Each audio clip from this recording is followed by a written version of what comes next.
Good morning, everyone. I trust you've had a great breakfast. Can we start with a round of applause for the staff here at Parkview Manor, because they've been great with serving us breakfast, getting water for our animal friends who are here this morning. Thank you very much, and it's a great way to start the morning. Breakfast, you can't miss it. Well, I want to give you a formal welcome this year to all of you honored guests, all of you official sponsors, delegates, partners, friends, staff, volunteers who are the backbone of Ontario Join. It is certainly a pleasure for me to be here once again to welcome you to this 13th annual Fall Employer Conference. And this year's theme is Accessibility is Not an Afterthought. What are you doing to make it a priority? The great thing about posing this question, what are you doing to make it a priority, is that you will leave here today with a myriad of answers. You will leave with suggestions, plans. You will be inspired, I think, to affect change. And today, as with other years, we coincide with the week celebrating the UN International Day of People with Disabilities. Now, over the past 12 years, and many of you have been here year after year, and it's great to see you, especially sponsors, delegates, etc.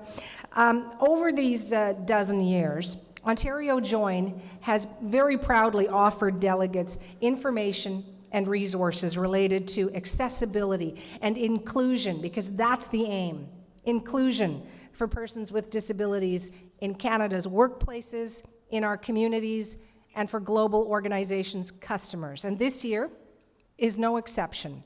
Today we'll hear from national and international experts on the importance, the need for accessibility for all, and a barrier-free access to products, to services, to information, to employment, to transportation, to physical spaces, technology. The list certainly goes on. And most importantly, perhaps throughout our interaction with each other every day.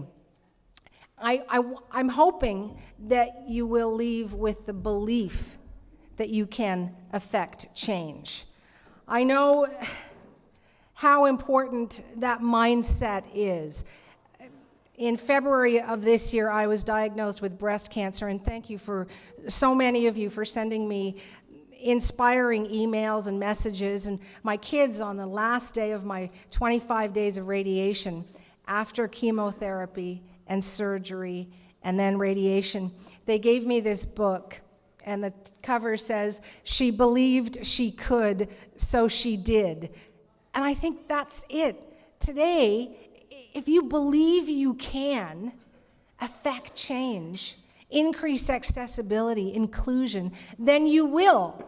And inside it, and I have 3 kids who were wonderful, and of course it was a very challenging year, but inside they put in a quote from Nelson Mandela, because I was born in South Africa, so that means a lot to me, and it says, "It always seems impossible until it's done." So it may seem impossible and insurmountable, and maybe some of the suggestions will be revamp this or revamp that or allow for these changes, and you'll think, oh my God, that's so much work, it's impossible. Well, it always seems impossible until it's done. But if you believe that you can, then you will. So it really helped me, I can tell you that. And Sharon, you know, your emails to find out how I was doing and how I was feeling, and just those kinds of things just lift our spirits. And it's part of that human interaction that we have with each other that doesn't depend on ability or disability. It's the humanity.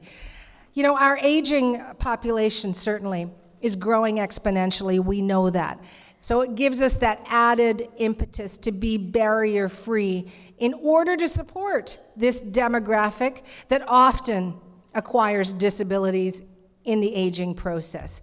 We all know persons with disabilities are still the most underrepresented group in our country. And Sharon gave me this fact that blew me away. In Canada, unemployed working age persons with disabilities,